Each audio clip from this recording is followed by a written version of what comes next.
En este vídeo os voy a enseñar un despropósito de coche, el Z3 M Roadster. Y es que con este coche BMW se volvió loco, porque metió su motor tope de gama, el motor que montaba el E36, en un pequeño descapotable, resultando así en un coche súper peligroso y a la vez súper divertido.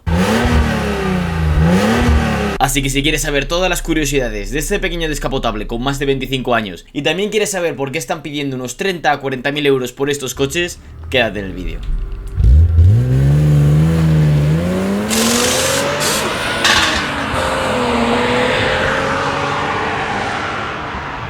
Y bueno, rápidamente y antes de meterme con la unidad, os voy a resumir esto de BMW Z. Y es que bueno, el primer Z no fue el Z3, sino que fue el Z1, un coche el cual se basaba en el chasis del E30 y que tenía unas puertas de lo más peculiares. Ahora bien, ese coche estuvo muy poco tiempo en producción y no fue hasta el BMW Z3, que salió en el año 95, cuando BMW sí que sacó un Roadster, el cual se empezó a vender muy bien. Este coche estuvo en producción hasta el año 2002 y desde ahí hasta ahora tenemos el BMW Z4. El caso es que para este vídeo tenemos el BMW Z3 más interesante de todos, la versión M. Y es que grosso modo con los Z3 encontramos las versiones 4 cilindros, las versiones 6 cilindros y la versión 6 cilindros con el motor más tope, el motor M. Hablando un poquito más sobre esta unidad en concreto, si no me equivoco es nacional, aunque está rematriculada, y la verdad es que está en un estado de conservación perfecto. Dicho esto, no me enrollo más, vamos a comenzar. Primero vamos a empezar con la estética de este M Roadster. Y es que bueno, vamos a empezar con lo más llamativo, lo más común. Obviamente, al tratarse de un BMW M, solemos tener un parachoques diferente y con el Z3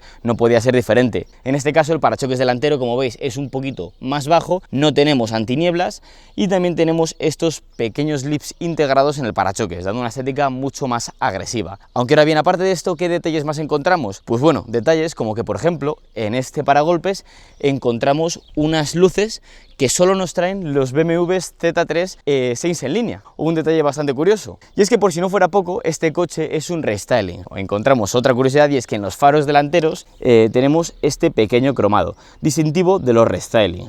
¿Y queréis saber más curiosidades? Pues bueno, estos coches, al igual que con los E36, los podíamos encontrar con intermitentes claros de color blanco o con intermitentes naranja. En este caso, este M Roadster trae los intermitentes en color blanco. Dicho esto, y antes de meternos con el lateral, os quiero decir una cosa muy interesante del chasis de este coche. Y es que este coche es una especie de Frankenstein. ¿Por qué? Porque encontramos la parte delantera que la compartiría con un E36. Pero, sin embargo, la parte trasera no es tan sofisticada como la del E36, donde encontramos una suspensión independiente, sino que encontramos un puente trasero como encontrábamos en el BMW E30 y como encontramos también en el BMW E36 Compact. ¿Esto en qué se traduce? Pues bueno, tenemos un coche que es un poquito más barato de fabricar, pero que también es un poco más peligroso y más crítico a la hora de dar las curvas porque tiende a irse un poquito más de lado y a sobrevibrar. Y bueno, más curiosidades de este coche, hay que comentar el tema del color, y es que este color es el azul Estoril, un color que de hecho solo salía en principio para este BMW Z3 M, aunque sí que hay que comentarlo que, si no me equivoco, luego había algunos packs de personalización que sacaron más adelante y sí que se puede llegar a encontrar este color en BMW Z3 normales. Ahora bien, ¿qué es lo interesante aquí? Pues que el Z3 M, concretamente descapotable y demás, casi siempre, por lo más general, se vendía con este azul Estoril, y por lo que he encontrado en internet teníamos 765 unidades vendidas con este color, por lo menos en todos los mercados, descontando el mercado americano. Así que bueno, desde luego no son coches súper comunes. Por lo que he estado viendo, habrá como unos 3.500 y pico fabricados en todos los mercados, quitando el mercado americano, como ya os he dicho. Ya os digo, siempre hablando del M Roadster, que también estaba el M Coupé. Obviamente, al hablar de un Z3 hay que comentar el enorme capó que tiene. Y es que claro, estamos hablando de un coche que podía montar motores 4 cilindros, pero que también podía montar motores 6 cilindros en línea tan grandes como el que tenemos en esta unidad. Así que bueno, el capó ya veis que es enorme, a diferencia sobre todo de la parte trasera. Una parte trasera muy pequeñita, pero la suficiente para darnos un pequeño maletero y también el espacio necesario para albergar la capota del coche. Y bueno, ya que estamos, vamos a meternos en algún detalle más, y es que las llantas que estáis viendo aquí son exclusivas de la versión M. Curiosidades, que estamos hablando de unas llantas en doble medida, y esta doble medida está muy bien acentuada. ¿Por qué? Porque si nos fijamos, las llantas de la parte trasera tienen una garganta enorme, especialmente si las comparamos con las de la llanta delantera. Concretamente, las medidas de los neumáticos son de 225, 45, 17 en el eje delantero y de 245, 40, 17 en el eje trasero. Y ahora bien, estamos ante un M, seguro que encontramos unos frenos enormes, 4 pistones y demás, ¿no? Pues la verdad es que nada más lejos de la realidad. Si nos fijamos, de hecho, tenemos una frenada monopistón que tiene un disco bastante grande, el cual está firmado por M, pero como ya os digo, en esta época no era tan típico encontrar los frenos enormes de 4 y 6 pistones como encontramos en todos los coches a día de hoy. Aunque ahora bien, también os digo que para el peso de este coche, que aunque no sea súper ligero, sigue siendo un coche pequeño, con esta frenada que tenemos va más que suficiente para un uso de tramo sin problema. Sobre el diseño de las llantas, como veis, color plata, sobrio, sencillo y con el pequeño logo de M inscrito en las llantas. Estas ventilaciones son completamente falsas, tanto en las versiones M como en las versiones de Z3 normal, y también hay que decir que estas branquias son diferentes en las versiones M y las normales, no solo por el logo de M, sino también por el diseño. Y bueno, esto ya es completamente subjetivo, pero a mí, desde mi punto de vista, siempre el Z3 ha sido el Z que más me ha gustado de todos los BMW. Me parece que tiene un diseño muy bonito y, a mi parecer, superior al del Z4. También será porque me gusta un poquito el estilo antiguo. Pero al fin y al cabo, tenemos detalles tan chulos como la talonera, la cual está completamente integrada en el coche, no es una talonera que se ponga aparte. Y también detalles como, por ejemplo, el retrovisor del coche. Un retrovisor súper orgánico, pegado en la mitad de la puerta. Y por cierto, este retrovisor que estáis viendo es distintivo de las versiones M. Ah, y otra cosa a comentar, este coche estaba solapado cuando se vendía con el BMW E36, no con el BMW E46, y es por ello que encontramos también las mismas manetas para abrir la puerta que encontramos en los BMW E36. Unas manetas que, por lo menos desde mi punto de vista, quedan muy bien. ¿Por qué? Porque están integradas en el coche, queda más aerodinámico y está metido en la carrocería. No son manetas que sobresalgan.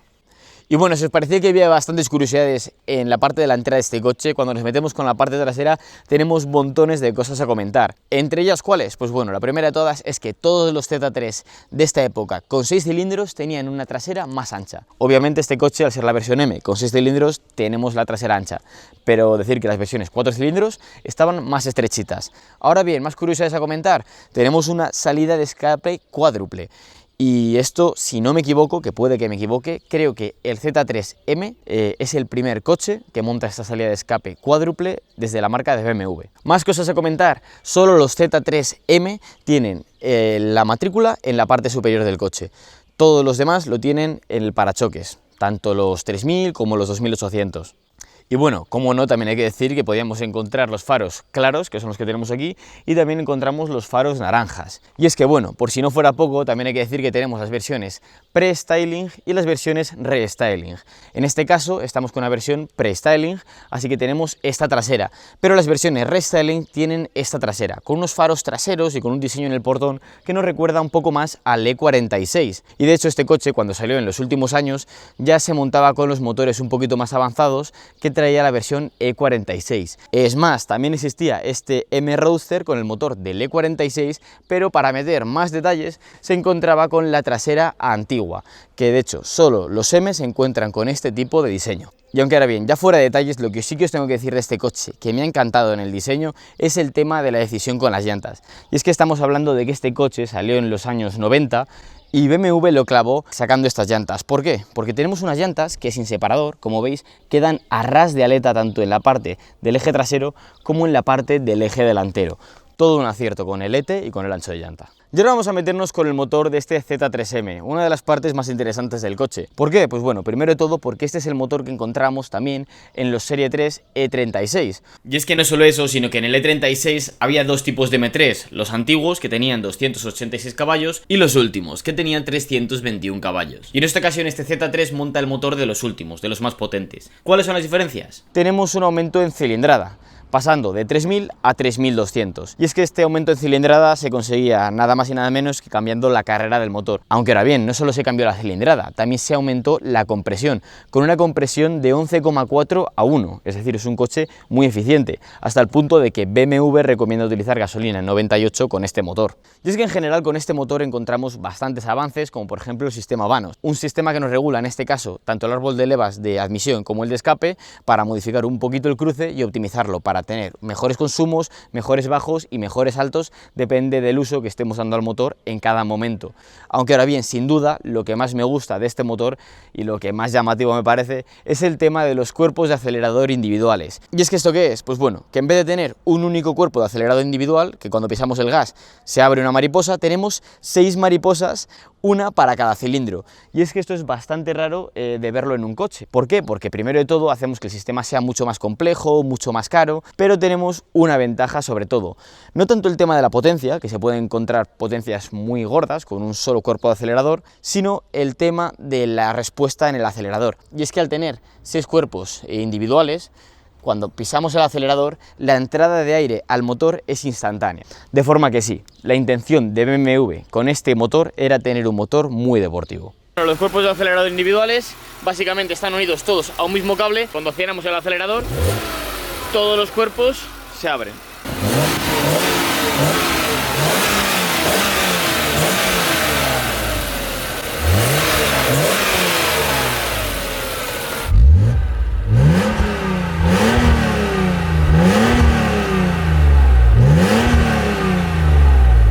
Y bueno, como todo buen BMW, tenemos las copelas muy desplazadas al eje delantero para que el motor no esté colgando muy por la parte delantera del coche y el coche no tienda a subirar. Como siempre, BMW fijándose en esos detalles, como viene a ser en este caso la distribución de pesos. Más curiosidades a comentar, pues bueno, si nos fijamos, el coche no está repintado. Este es el color original, concretamente el Estoril azul. ¿Qué es lo que pasa? Que por la parte interior no está lacado y que por la parte exterior sí que está lacado. Así que bueno, por si lo preguntáis si el coche está repintado o algo, es que el coche es así. Y bueno, por si no fuera poco, también tengo que comentaros que este coche en los E36 con este motor venía equipado con una caja manual de 6 velocidades, pero sin embargo con estos M Roadster venía equipado con una caja de 5 velocidades. El por qué viene con una caja de 5 en vez de con unas 6 velocidades, no lo sé. No sé si es porque a BMW le sobraban cajas de 5 velocidades, si tenían que hacer adaptaciones para meterla de 6 y no la de 5, pero el caso es que en estos coches encontramos 5 velocidades. También os quiero decir que este motor no era el más potente de todos, dado que este motor es el del E36. Y esto lo digo porque en los últimos años de fabricación de este coche se empezaba a montar el motor del M3 E46. Un motor que en vez de dar 321 caballos daba 325 caballos, cosa que es bastante curiosa porque en los E46 daban 343 caballos. Pero bueno, no me voy a enrollar con los motores, dado que luego en la conducción y en la conclusión os voy a hablar sobre otros dos motores que también montaba este coche que eran muy interesantes, como el 2800 y el 3000, dado que son motores que a pesar de ser algo menos potentes son más baratos y para disfrutar de este coche son más que suficientes. Y comentado esto, vamos a entrar dentro del coche.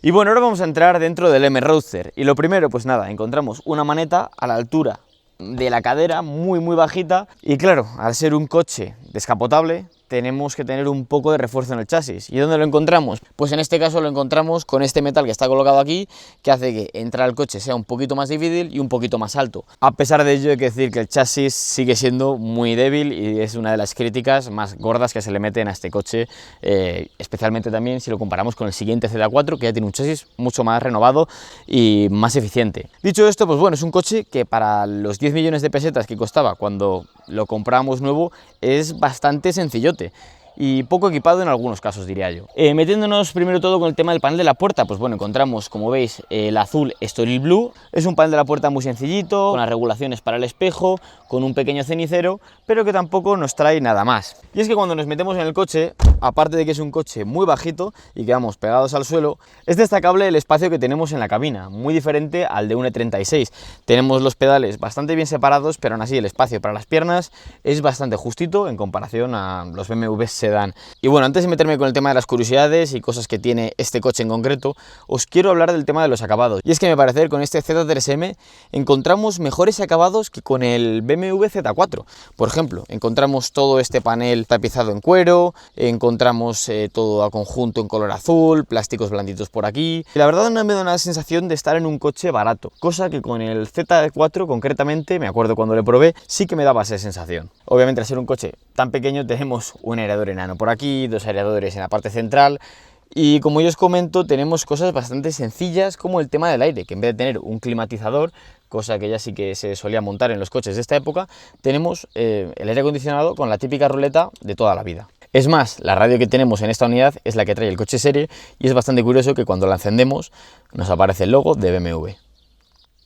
Y por cierto, esta radio cuando se compraba de serie tenía un sistema navegador, aunque la verdad es que el propietario me ha dicho que no funcionaba muy bien y que ahora mismo no funciona. Y bueno, ya que estamos con la consola central, hay que comentar que nos separa completamente del lado del copiloto y que al ser la versión M tenemos estos circulitos cromados completamente y tenemos indicadores como el de la temperatura del aceite, un reloj y también el reloj con la temperatura ambiental. Y bueno, como en cualquier BMW, para subir y bajar las ventanillas encontramos los botones en la parte central en vez de en las puertas. Esto es para simplificar y para hacer los costes de fabricación más baratos. También me llama la atención el tema de este cromado con los tornillitos, un diseño que se estilaba mucho por los años 2000 y finales de los 90, el tema de los tornillitos, muy tuning, visto a día de hoy. Tenemos también los asientos calefactables, el aire acondicionado, los botones para subir y bajar la capota, que ya os digo, la capota es automática.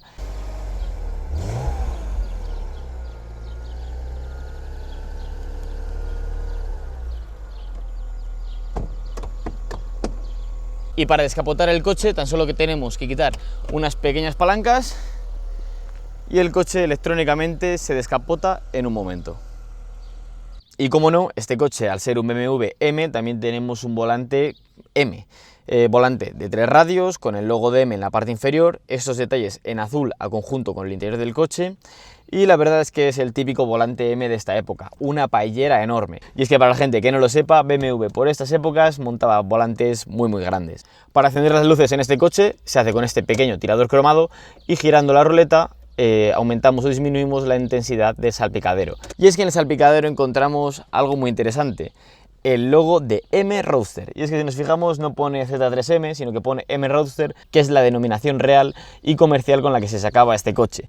De hecho, me habréis visto a lo largo del vídeo decir M Roadster y Z3M en diferentes ocasiones, porque así es como lo conoce todo el mundo, pero ya os digo que en realidad este coche no es un Z3M, sino que es un M Roadster. Y como última curiosidad con el interior del coche, hay que decir que este espejo que estáis viendo aquí, con esta forma ovalada, es exclusivo de las versiones M, un espejo que va a juego con los espejos exteriores. Y como ya os he comentado, el diseño de este coche me parece súper bonito, súper especial, y me ha comentado el dueño, es que esto no queda muy bonito, y sacaron una pieza para taparlo, y digo, ¿cómo qué?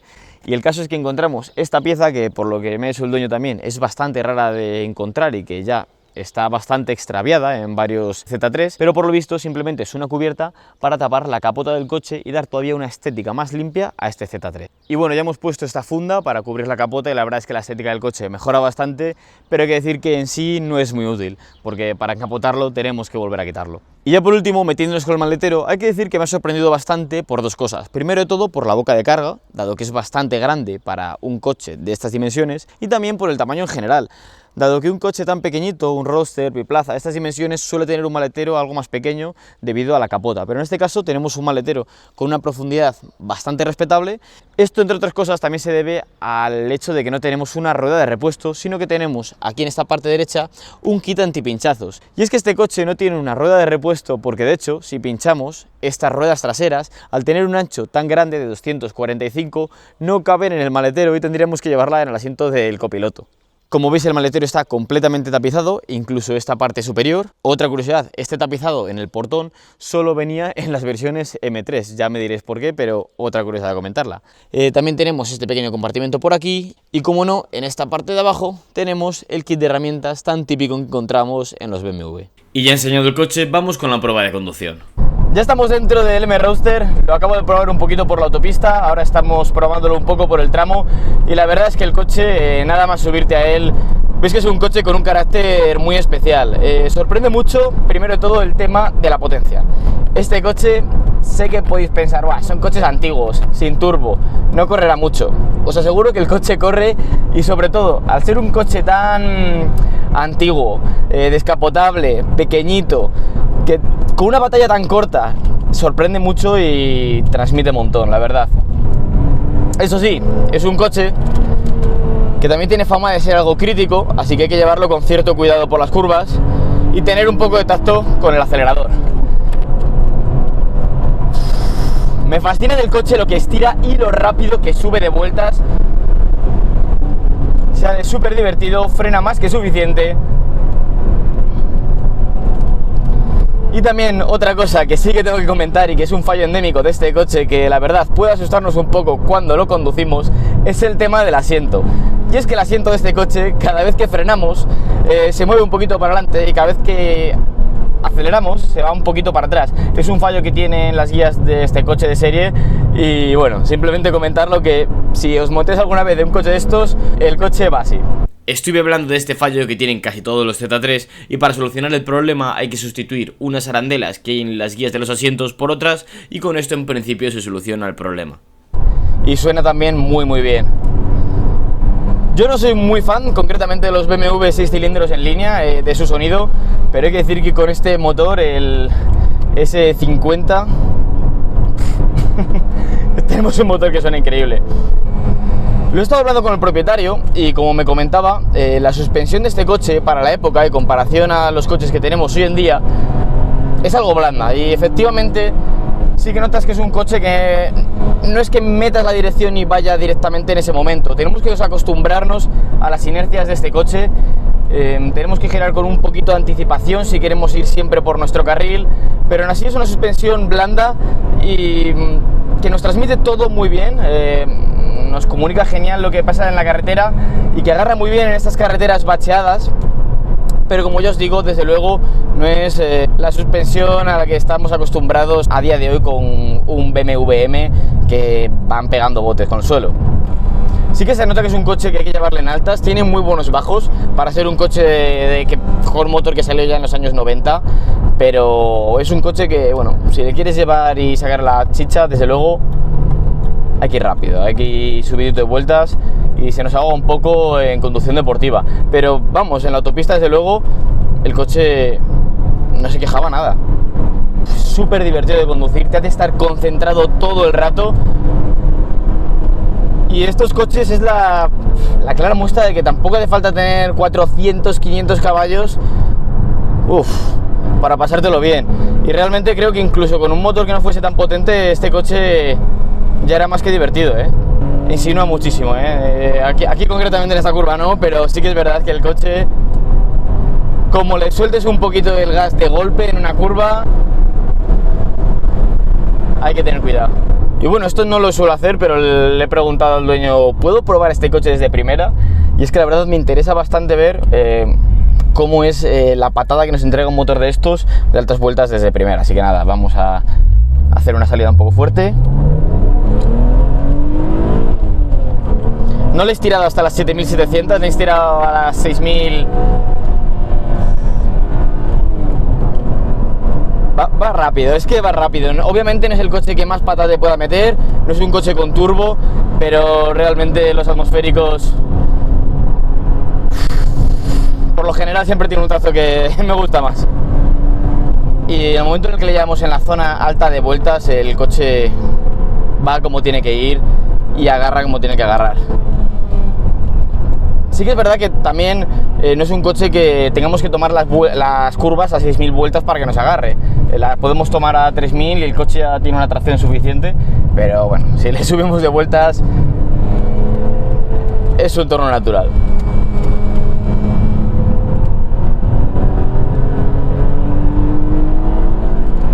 El chasis ya os digo que no creo que sea el mejor, pero las sensaciones que nos da este coche son una locura. Y sobre todo si comparamos este coche con, por ejemplo, los Mercedes SLK, la sensación que tengo en general es que siempre BMW tira más por un chasis deportivo, menos burgués que los Mercedes. Así que bueno, si estáis pensando en comprar un coche, un Roadster en concreto, que tenga el compromiso entre confort y deportividad, creo que BMW suele ser siempre la mejor opción. Mazda se queda un poco escaso a lo que confort respecta y BMW lo clava en este caso. ¿Cuánto están pidiendo ahora por estos nuevos? ¿35 o más? Lo más barato que hay parten en 35 por ahí, sí. Lo más barato que puedas ver, sin historial, sin varios dueños, tal, parten de entre 30 y 35, empieza a salir alguno. Y bueno, tras probar el coche, ¿cuáles son las conclusiones? Cuando vamos a comprar un Z3 de estos, tenemos que tener en cuenta de para qué queremos el coche. Para darnos un paseo suave, para darnos un paseo fuerte, para una conducción deportiva. En este caso os quiero decir una cosa. Primero de todo, si busquáis un coche deportivo, para correr, para ir a fondo, este coche no es el vuestro. Sinceramente, el chasis de este coche, a mi parecer, deja bastante que desear. Ya no es que sea un coche roadster y que tenga una rigidez estructural algo baja, sino que lo que menos me ha gustado de este coche es la suspensión trasera. Una suspensión trasera la cual no te da nada de confianza cuando estamos por una curva. Sinceramente, habiendo conducido un Mazda Miata, SLKs modernos, cualquier coche trasera con una suspensión independiente, vengo a este coche y me parece un coche que ya no es que sea difícil de llevar, sino un coche del cual no te puedes fiar de conducirle rápido, especialmente en una carretera que no conoces y con baches. Ya os digo, por ejemplo, el Lotus tiene fama de ser un coche peligroso, pero por lo menos ese coche me daba seguridad al conducirle, cosa que este no me la daba del todo. Y bueno, aquí tenemos otro punto a comentar. Dado que este coche no es el mejor coche para ir rápido, ¿sirve de algo tener el motor de la versión M? Pues a ver, en este caso la potencia nunca está de menos. Si tenemos un poquito más de potencia y encima el motor la transmite de una forma lineal y progresiva, es muy agradable tener el motor M con 321 caballos. Aunque sinceramente creo que este coche es bastante disfrutable, incluso con los motores de 6 cilindros como el 2800 y el 3000, e incluso si me apuras, creo que hasta un motor 4 cilindros tampoco tiene que estar nada mal para tener un coche de paseo y darte de vez en cuando un tramito ocasional a una velocidad moderada. Ya os digo, para que os hagáis la idea, un buen amigo, Íñigo, me dejó su 328i con 190 y pico caballos, si no me equivoco. Lo estuve probando por tramo y os aseguro que con ese coche podía ir muchísimo más rápido que con este Z3M, a pesar de tener 100 y pico caballos más. Así que como conclusión, si lo que buscas es un coche rápido, práctico y con el cual puedas bajar hasta la última décima en el crono, este Z3M no es lo tuyo. Ahora bien, si estás buscando un descapotable bonito y pintón, que te transmita mucho al volante y que te dé unas sensaciones de coche clásico cuando lo conduces, y que además de ello sea un coche cómodo y con una capota muy sencilla de bajar y subir, sinceramente este Z3 es muy buena opción. Y por cierto, si es la primera vez que ves uno de mis vídeos, suscríbete al canal. Tengo muchísimos más vídeos relacionados con el mundo del motor, enseñando coches y más que se van a venir. Así que nada, sígueme en Instagram, activa las notificaciones y no te pierdas los futuros vídeos. Y otra cosa más, mientras te dejo estos vídeos en pantalla por si quieres ver algún otro, ¿tienes un coche interesante y te apetecería hacerle un vídeo? Escríbeme al correo que aparece en pantalla. En la descripción de este vídeo encontrarás más detalles sobre qué poner en el correo.